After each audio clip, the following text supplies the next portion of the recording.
After the first caveman discovered fire, his first words were probably, "Where are my grilling tools?" Well, I'm here with Adam to discover which grilling tools are worth spending a few rocks on. We're going to start out with charcoal fire starters. There's less newspaper around these days. People are looking for alternatives. We have 5 different ones that we tested. These are made from wax, cardboard, paper, wood chips, usually a combination. We tried them dry. They all worked pretty well. We tried them wet because the manufacturers say that you can light them when they're wet. Didn't work right out of our 2-hour bath. We had to blot them dry first, and then they all worked pretty well. Our favorite one was this one down at the end. This is the Weber lighter cubes. They were 14 cents a piece. You use 2 or 3 to start a fire. We liked them because they were the most water resistant, and actually they're not going to get wet in the first place because even if you're camping or something, look, they're packaged in foil and plastic, so they're going to stay pretty dry. Let's walk on down to fire grilling tool number 2.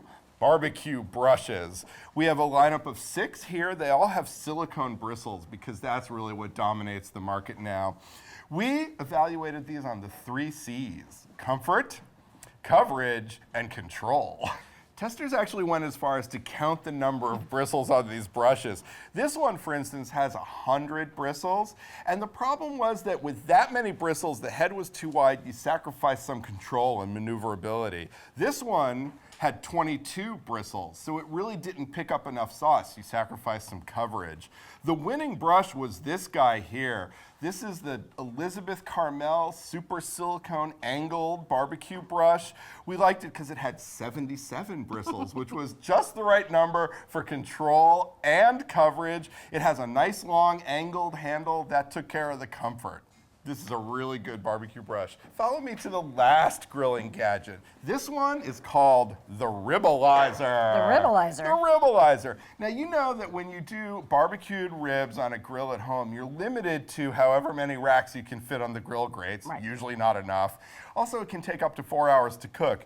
This gizmo is supposed to solve both those problems. First, you can do 6 racks of ribs because they stand up between these wires in the slots. Second, they're supposed to cook twice as fast because you put some liquid at the bottom to both keep them moist, and then in the second hour of cooking, you put the cover back on and they steam.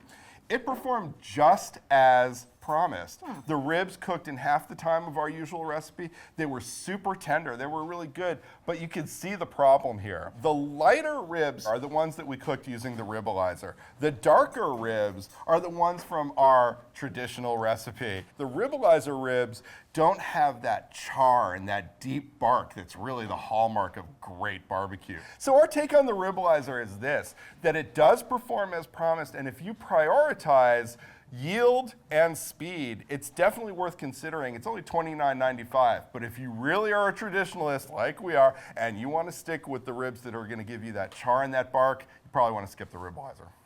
So if you'd like to set up your inner caveman with some new grilling tools, well then why not try the Weber lighter cubes for a charcoal fire starter, and for basting brush, the Elizabeth Carmel Super Silicone Angled Barbecue Brush. And how can we forget the Ribalizer? Thanks for watching America's Test Kitchen. What'd you think? Well, leave a comment and let us know which recipes you're excited to make, or you can just say hello. You can find links to today's recipes and reviews in the video description. And don't forget to subscribe to our channel. See you later. I'll see you later.